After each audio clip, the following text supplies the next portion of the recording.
शिवंजी TV आपके लिए लाता है हेल्थ, ब्यूटी और फैशन से रिलेटेड शानदार वीडियोस।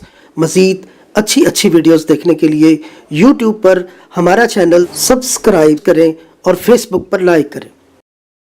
सेहत है जहां, खुशहाली है वहां। शिवंजी टीवी का खूबसूरत पैगाम। आज का हमारा मेजर टॉपिक बुखार ही है और बुखार का इलाज किन चीज़ों से मुमकिन है। अल्लाह ताला ने जहाँ बहुत सारी बीमारियाँ पैदा की हैं वहाँ पे उनका इलाज जो है बहुत सारी नियमतों के साथ वो भी रखा है। और अल्हम्दुलिल्लाह आज दुनिया के 76 ममालिक में शिवंजी टीवी की नशरियात देखी जा रही हैं। बुखार का इलाज कद्दू के साथ चलते हैं सर बाबर महमूद साहब के साथ। शुरू अल्लाह के नाम से जो बड़ा मेहरबान निहायत रहम फरमाने वाला। अस्सलाम वालेकुम व रहमतुल्लाह। आज हम एक बार फिर इस मौजू पर आए हैं कि बुखार है और बुखार को कैसे ठीक करना है, बुखार को कैसे दुरुस्त करना है, बुखार से कैसे लड़ना है, बुखार की जंग को कैसे जीतना है। तो आज हमारे पास जो मौजू है वो बहुत ही ज़बरदस्त है और वो है कद्दू यानी लौकी। और ये कद्दू वो तरकारी है, वो सब्जी है जो हमारे आका हजरत मोहम्मद सल्लल्लाहु अलैहि वसल्लम की पसंदीदा सब्जियों में शामिल है, पसंदीदा सालन में शामिल है। और इनकी निस्बत से यानी आका की निस्बत से जो भी हम अमल करेंगे कि आका के इस्तेमाल में रहें, आका को पसंद थी, तो हम हर उस मर्ज का इलाज कर सकते हैं कि जिसमें हम बीमारी का शिकार होते हैं। तो आज हम जो लौकी यानी कि कद्दू के बारे में बयान देंगे वो रिसर्च 1400 साल पहले ही आ चुकी है।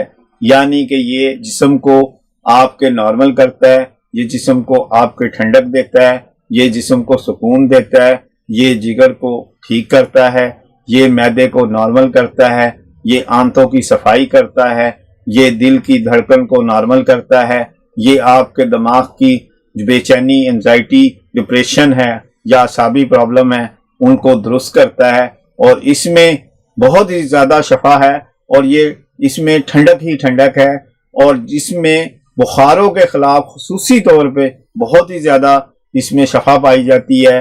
और इसका इस्तेमाल करने का तरीका ये है कि आप इसको तलियों पर भी, हाथों और पाँव की आप तलियों पे भी आधा कद्दू काट कर रगड़ेंगे तो आपका बुखार जो है वो जिस्म से खारिज हो जाएगा। इसी तरह इसका जूस आप निकाल कर सर पर लगाएंगे तो आपके बुखार का जो सिस्टम है, जो सर के जरिए हुआ है और ब्लॉक हुआ है सर, तो वो आपका दुरुस्त हो जाएगा। इसी तरह कच्ची कद्दू को खाने से आप इस बुखार से आप निमट लेंगे। इसी तरह इसका सूप यानी कि इसका अर्क निकाल कर यानी कि इस कद्दू को पानी में उबाल कर इसका पानी आप जब आधे घंटे बाद, हर आधे घंटे बाद आप बार बार पानी पिएंगे 2 से 3 घूंट, तो आप इंशाल्लाह चंद घंटों में बुखार से निजात हासिल कर लेंगे। इसी तरह आप कद्दू का रस निकाल कर आंखों पर कॉटन के साथ दब करके आप 30 मिनट तक बेड रेस्ट करेंगे तो आपकी गर्मी जो आंखों के जरिए बुखार से निकलना चाहती है तो वो भी आपको ये बुखार से निजात दिला देगी।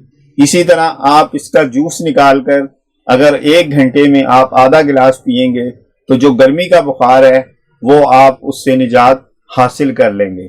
इसी तरह आप अगर वीकनेस का शिकार हैं और मैदे और जिगर की गर्मी का शिकार हैं, आपको पेशाब बहुत जलकर आता है, तो आप उसमें भी कद्दू का जो इस्तेमाल है वो किसी तरह भी आप करेंगे तो आप सिवाय इसके कि उसमें मिर्चें शामिल ना हो तो आपको कद्दू जो है वो बुखारात से, बैक्टीरिया से निजात दिला देगा।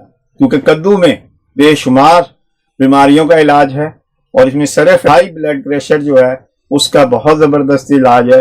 यानी कि बुखार में हमारा टेम्परेचर जो है शूट करता है तो उसको ये नॉर्मल करने की बहुत ज़बरदस्त दवा है।